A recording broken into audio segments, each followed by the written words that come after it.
नमस्कार दोस्तों। बहुत ही खतरनाक टाइम दोबारा से शुरू कर दिया। जब जब राहुल गांधी वो बाहर जाकर आते हैं, को नई ट्यूल किट यानी कि नया प्रॉब्लम वो खड़ी करने के लिए वो तैयार रहते हैं। इस बार बहरीन में गए, सुना है कि वहां पर कुछ लोगों को मिले हैं और आते ही असम पहुंच गए और वहां पर गंद डालना शुरू कर दिया। मुद्दा एक ही है, भारत का कब्जा कर लो।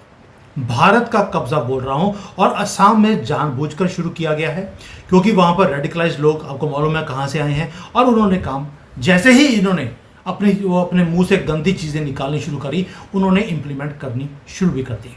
और यही काम वो कर्नाटका में और बाकी स्टेट्स के अंदर भी वो फैलाने की कोशिश कर रहा है।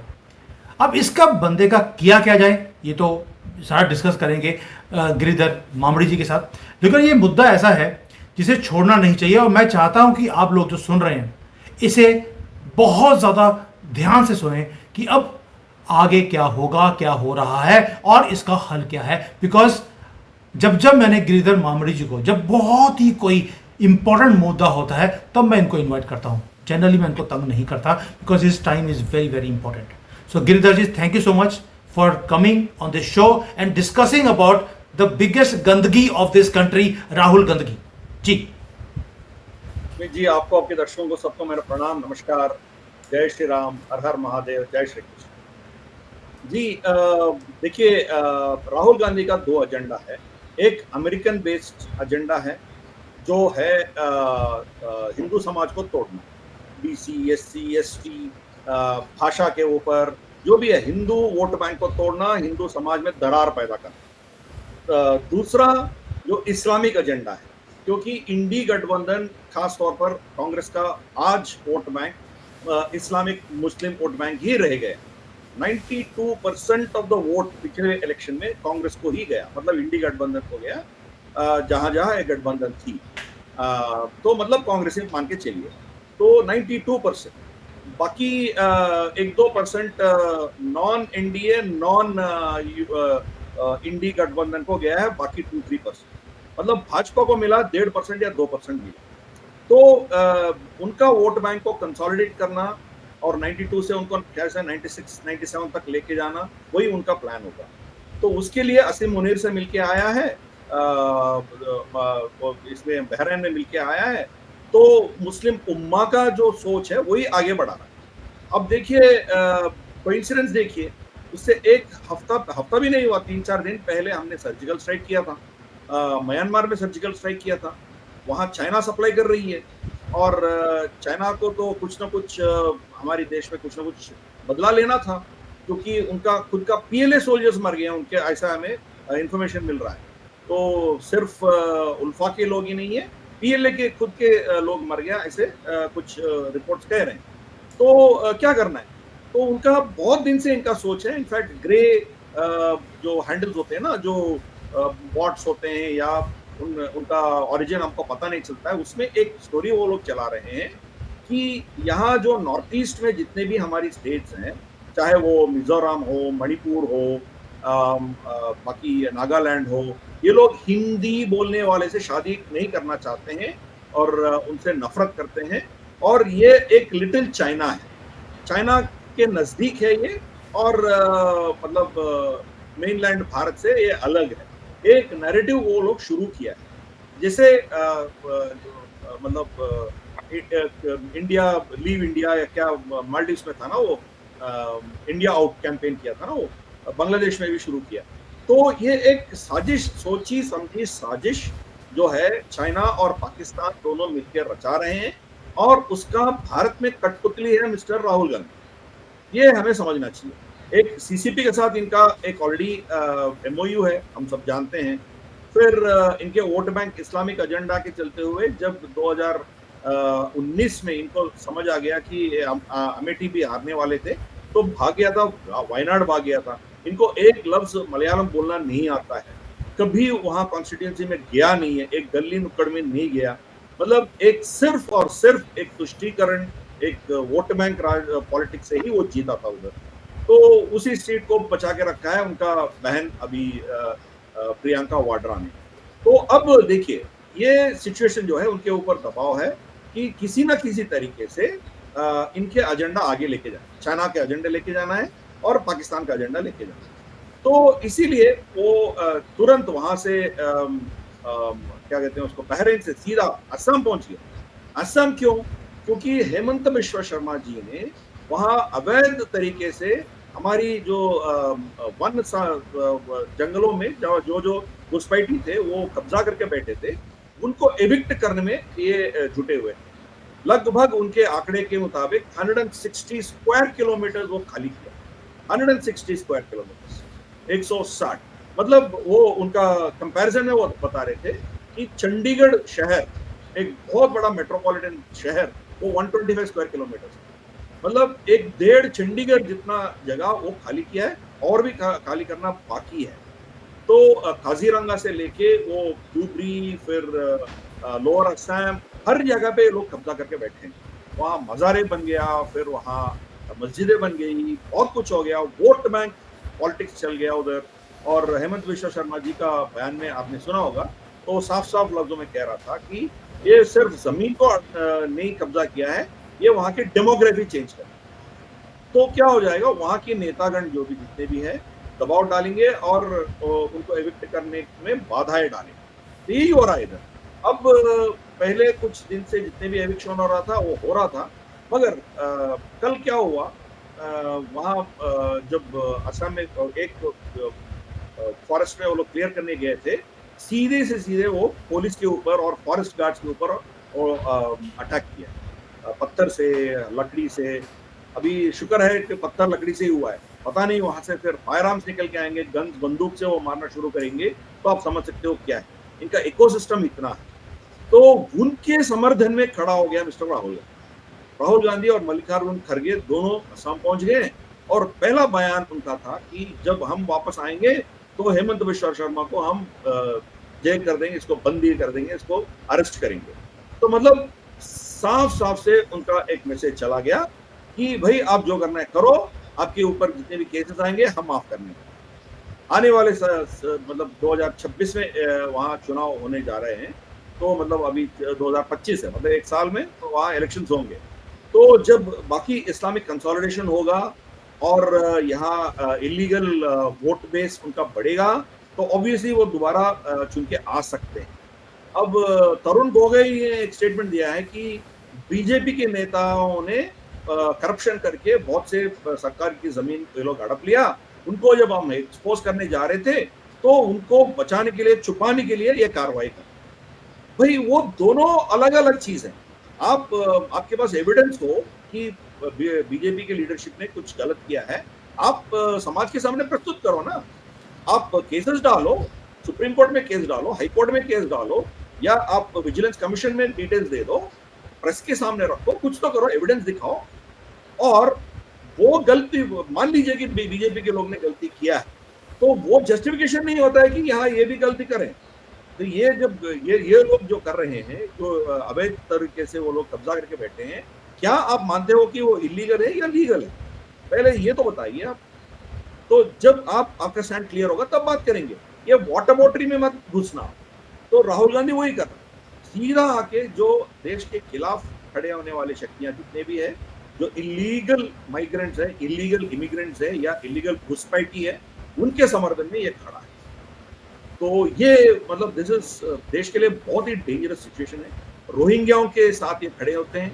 बिहार में जब इलेक्टोरल रोल्स का डिवीजन हो रहा है, तो ये लोग सुप्रीम कोर्ट जाते हैं। सुप्रीम कोर्ट में क्या कहते हैं कि जो जेन्युइन बंदा हो उनका सिटीजनशिप छीना जाता है, तो उनको फिर कोर्ट में रिलीफ मिलने में बहुत समय लगता है, इसलिए इसको रोकना है।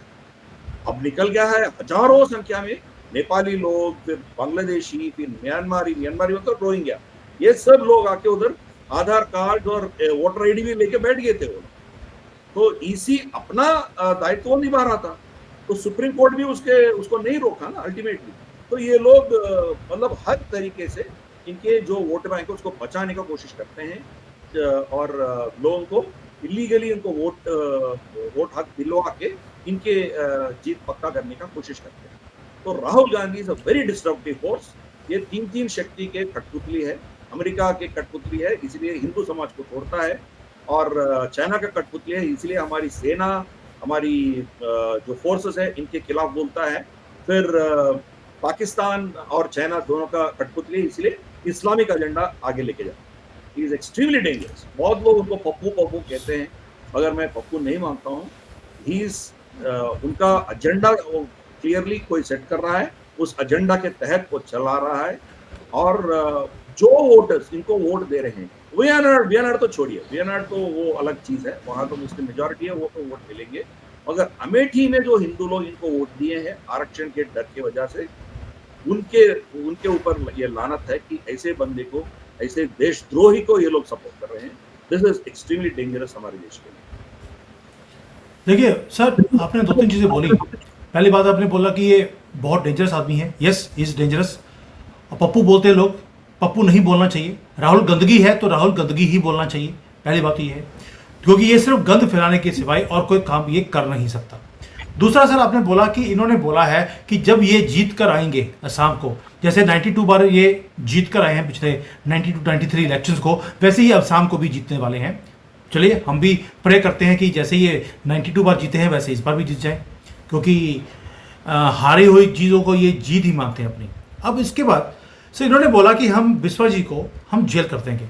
अगर ये ऊंची और ओपन धमकी दे सकते हैं, क्या चक्कर है कि हमारी गवर्नमेंट भी इसे पकड़ के अंदर नहीं करती? एंटी नेशनल को आप 1 मिनट में अंदर कर सकते हैं, पहली बात। दूसरा, किरण बेदी जी ने अभी एक ट्वीट किया कि जो इंटेलिजेंस की रिपोर्ट ये है कि अब पाकिस्तान की आर्मी ने स्पेशल सोशल मीडिया की टीम्स बनाई हैं, जो कि भाषा के दौर पर या और उसके ऊपर पेड लोग हैं। ये कभी भाषा, कभी रीजन, कभी कुछ ना कोई, ये हिंदुओं को बांटने की कोशिश की जा रही है। और राहुल गंदगी उसका पूरा पूरा साथ दे रहे हैं। ये पूरी एजेंडा टूल किट बन के आई है आईएसआई से। सर, जब हमारे पास ये सारा कुछ है, किरण बेदी भी कुछ छोटी हस्ती नहीं है। अगर वो ओपनली चीज़ें बोल रही हैं, आप पकड़कर अंदर क्यों नहीं कर देते इस एंटी नेशनल को? अगर ये डंडे मारने के लिए बोलते हैं कि गोली चलाइए पुलिस के ऊपर, तो इसके ऊपर डंडे चलाने में आपको दिक्कत क्या है? बिल्कुल इसको अंदर करना चाहिए। एक्चुअली असम में इनके खिलाफ केस भी है। पिछले बार ये लोग जब ये भारत जोड़ो या भारत तोड़ो यात्रा में गए थे असम में, ये लोग वहां तोड़फोड़ मचाए थे और वहां लॉ एंड ऑर्डर की सिचुएशन खराब किए थे। राहुल गांधी खुद किया था, राहुल गांधी के खिलाफ केस भी था। हेमंत बिश्व शर्मा उस समय बोला था कि अभी चुनाव होने दो, चुनाव के बाद इसको मैं अंदर कर दूंगा। तो वो हम हेमंत बिश्व शर्मा जी से हम प्रार्थना करते हैं, रिक्वेस्ट करते हैं कि इस बंदे को आप अंदर करो, क्योंकि ये कहीं भी जाता है इनको बेल मिल जाती है और बेल देने वाले जज सेल्फी भी लेता है इनके साथ। तो इनका इकोसिस्टम इतना तगड़ा है। तो एक केस में भी इनको कहीं जेल नहीं हुआ है। इनके ऊपर कोई, मेरे ख्याल से कोई 100 से ऊपर केसेस हैं इनके ऊपर। हर केस में ये छूट के बाहर निकलता है। बेल मेरे ख्याल से कोई 20 या 30 केसेस में इनका बेल भी आ चुका है ऑलरेडी। तो पूरा जुडिशियल सिस्टम इनके पकड़ में है। तो आप ऐसे सेक्शंस पे आप इनको अरेस्ट करो जहां इनको बेल मिलना मुश्किल है, नामुमकिन है। ऐसे सेक्शंस इस पे डालिए, क्योंकि आपके पास है, यू गॉट द पावर, आप कर सकते हो। जब एक अरविंद केजरीवाल जैसा पागल बंदा कोई और किसी राष्ट्र में कोई बोला होगा उनके खिलाफ, तो पंजाब पुलिस जाके उसको अरेस्ट कर सकती है, तो आप भी कर सकते हैं। तो you have to take action, decisive action इनके खिलाफ। पर मैं ये समझ के चलता हूँ कि इनको मोदी जी अपेक्षा कर रहा है। तो मेरा प्रॉब्लम मोदी जी से एक इशारा मिल गया तो ये बंदा अंदर जाएगा। शायद मोदी जी ये समझ रहे हैं कि फिर दोबारा इंटरनेशनली भारत के ऊपर, देखो ये फैसिस्ट है, ये तानाशाही बन गया, ऑपोजिशन को घसीट के जेल में डाल रहा है, ये फॉलो ऑन डिमकान, इसमें वो पूरा नैरेटिव बदल जाएगा। हमारी जो प्रोग्रेस, हमारी जो अब अभी 4th प्लेस में आ गया, हम आने वाले दिनों में 3रा नंबर पे आएंगे जीडीपी का। और हमारी जो सिक्योरिटी की जो आर्किटेक्चर है उस पर बाधाएं पड़ सकते हैं, बहुत कुछ हो सकते हैं। इसीलिए इनको वो लाइमलाइट में लाना नहीं चाह रहा है मोदी जी, इसीलिए उनको छोड़ दिया। नहीं तो कब की ये अंदर हो सकता है। अभी नेशनल हेराल्ड केस का तो it's an open and shut case, अब तक इनके खिलाफ कोई आया नहीं, क्यों नहीं? कब, मतलब 4-5 साल हो गए इनको बेल मिलते, तो मतलब जुडिशरी क्या कर रही है, सो रही है इसके ऊपर। तो ये प्रॉब्लम है। तो आप कांग्रेस इकोसिस्टम से बिलोंग करते हो, तुरंत आपको बेल मिल जाती है। मगर आप जो नेशनलिस्ट फोर्सेस के बंदे हो, तो आपको 15-16 दिन आप जेल काटना ही पड़ेगा। तो ये इकोसिस्टम उनके कब्जे में है। हेमंत विश्व शर्मा जी से हमारी प्रार्थना है कि किसी न किसी तरीके से इसको अंदर कीजिए। तो आप डरिए मत, don't worry about electoral politics, क्या इक्वेशन क्या होगा। एक बार इसको इसकी औकात दिखाना है। एक बार इसको औकात दिखा दिया, एक स्टेट ने कर सकता है, बाकी स्टेट भी कर सकते हैं। तो अभी भी सर। उनका एक ही तरीका है, एक शूट एंड स्कूट। कोई गाली गलौज करो, फिर भाग जाओ, कोर्ट में केस होता है, पहला तो बेल मिलता है, बाद में जब कोर्ट ने इसके खिलाफ कुछ कार्रवाई करने के लिए बोलती है, जाके वहां माफी करो, माफी मांगता है, फिर लेट जाता है वो। तो कितने अपॉलॉजीज दिया है कोर्ट को ऑलरेडी। तो इनका रूल बुक वही है, 10 साल के बाद केस आएगा तो माफी दे देंगे, क्या प्रॉब्लम है। अब तो गाली दे दो ना। आप वीर सावरकर को गाली दो, आरएसएस को गाली दो, हिंदूज को गाली दो, मोदी सब मोदी चोर है बोल दो, जो मन में आया बोल दो, फिर बाद में देखा जाएगा। बिकॉज एंटाइटलमेंट है ना, उनको कोई टच नहीं कर सकता। तो वो घमंड को तोड़ना चाहिए, वो घमंड को तोड़ना चाहिए। मैं आपसे सहमत हूँ, इनको अरेस्ट करना ही चाहिए। तो एक बार अरेस्ट करके 10-15 दिन रख दिया तो हीरो बनेगा नहीं बनेगा वो बात की बात है, बट अल्टीमेटली वो कोर्ट रूलिंग से होगा, सरकार की हाथ में नहीं होगा। He has to be convicted. जैसे लालू को खत्म कर दिया ना, Lalu ultimately is gone now. तो वो अलग बात है, वो बाहर बैठ के बेल में वो जो कर रहा है। बट राहुल गांधी को भी जुडिशियल अकाउंटेबिलिटी में घसीट के लाना पड़ेगा। सर बिल्कुल सही कह रहे हैं। अब देखिए इमरान खान था वही जो सुबह सुबह कुछ सूंघता था अपने हाथ के ऊपर रखकर, जैसे ही जेल में गया है 2 दिन में बिल्कुल दाढ़ी सफ़ेद हो गई है, झुर्रियाँ पड़ गई हैं, क्योंकि अब वो सामान मिल नहीं रहा। इसको भी जब 4 दिन अंदर बैठकर सामान नहीं मिलेगा, इसका भी वही हाल होगा। या तो दिमाग बिल्कुल ख़राब हो जाएगा या बिल्कुल सही हो जाएगा, दोनों तरफ से हमें फ़ायदा ही फ़ायदा है। तो आपकी बिल्कुल बात सही है कि इसको पकड़ के अंदर करना चाहिए, लेकिन एक दूसरी तरफ एक और इसका काउंटर भी है, वो भी मैं आपके साथ सामने रखता हूँ। बिकॉज जो लोग हमारे अकाउंट को रेगुलरली सुनते हैं, उन्होंने सुना है कि एक और पैनलिस्ट है, उन्होंने बोला कि अगर इसको अंदर किया, मोदी जी बेवकूफ़ नहीं है, इसको अंदर नहीं कर रहे, वो डरते नहीं है इससे। वो इसलिए नहीं कर रहे बिकॉज इंदिरा गांधी को भी जब अपोजिशन ने मिलकर अंदर करवाया था, तो उसके बाद क्या हुआ, वो ऐसी शहीद हुई कि दोबारा से थंपिंग मेजॉरिटी के साथ जीत कर आई। क्योंकि एक विक्टिम कार्ड खेलना इन मुसलमानों को बहुत अच्छी तरह से आता है, और ये मुसलमानों की कम्युनिटी से ही आता है, ये इसमें कोई शक नहीं है। इसलिए मोदी जी को मालूम है ये बाहर बैठकर जितना फायदे का काम हमारे लिए कर सकता है, अंदर बैठकर ये उतना ही ज्यादा नुकसान का काम भी करेगा। सो दूसरा एक काउंटर भी है जिसके कारण कई लोगों ने बोला, इसके ऊपर आपका टेक क्या सर? देखिए उसमें वजन है उस आर्ग्यूमेंट में, मैं उसको डिनाई नहीं करूंगा। मगर देखिए विक्टिम कार्ड अरविंद केजरीवाल भी खेल सकता था, क्या हुआ? जेल बैठा था, क्या हुआ? अपना सीट गवा बैठा है ना। अल्टीमेटली दिल्ली तो खोया, और पंजाब भी जीतेगा कि नहीं कोई गारंटी नहीं है। आने वाले दिन में पंजाब के साथ क्या होगा बोल नहीं सकते हम। तो विक्टिम कार्ड इंदिरा गांधी के कालखंड में हुआ होगा, ऐसी बात नहीं है कि हर बार वही होगा, ऐसा कोई गारंटी नहीं है। तो ये चीज है। दूसरा अब देखिए चंद्रबाबू नायडू भी जेल में गया था। चंद्रबाबू नायडू का मतलब साउथ में थोड़ा इमोशनल चलता है, तो फिर दोबारा सिंपैथी वेव आ गया, वो फिर जीत के आ गया। तो ये दोनों साइड हो सकते हैं। इसीलिए जो आर्गुमेंट वो लोग दे रहे हैं इसको अरेस्ट नहीं करना है, उसमें वजन है, मैंने वो उसको डिनाई नहीं करना। मगर आप जब पक्का केस आप इनके ऊपर करके जुडिशियल एंगल से ही इनको जब आप अरेस्ट करोगे, तब अलग चीज होती है। सरकार के पास अरेस्ट करने का बहुत से तरीके होते हैं, उनके पावर्स होते हैं। आप वो पावर्स इस्तेमाल करके आप अरेस्ट करोगे, तो जैसे आपने कहा ये विक्टिम कार्ड खेल सकते हैं। बट जब जुडिशरी इनको अरेस्ट करने की बोलेगी, तो ये कहीं नहीं जा पाए। फिर वो अपर कोर्ट में जाएगा, फिर वहां बेल मांगेगा, फिर ये चलेगा। बट द पॉइंट इज, इनको he should be shown as a culprit by a court. तो ये जब अचीव होगा, तब विक्टिम कोड खेलने का कोई मतलब ही नहीं बनता है। दूसरा, ये ऑलरेडी जैसे आपने कहा, ये मुस्लिम वोट बैंक से ही चलता है। ऑलरेडी 92% हो गया भाई, 1-2% और ऐड होगा, उससे ज्यादा क्या होगा इसका? वो 1-2% भी कहां से कटेगा? भाजपा से तो नहीं कटेगा ना, बीजेपी तो नहीं कटेगा, कहां से कटेगा? वो जो नॉन इंडी अलायंस में जितने भी वोट जा रहा है, वो इनके पास आ सकता है, उससे ज्यादा कुछ नहीं होगा।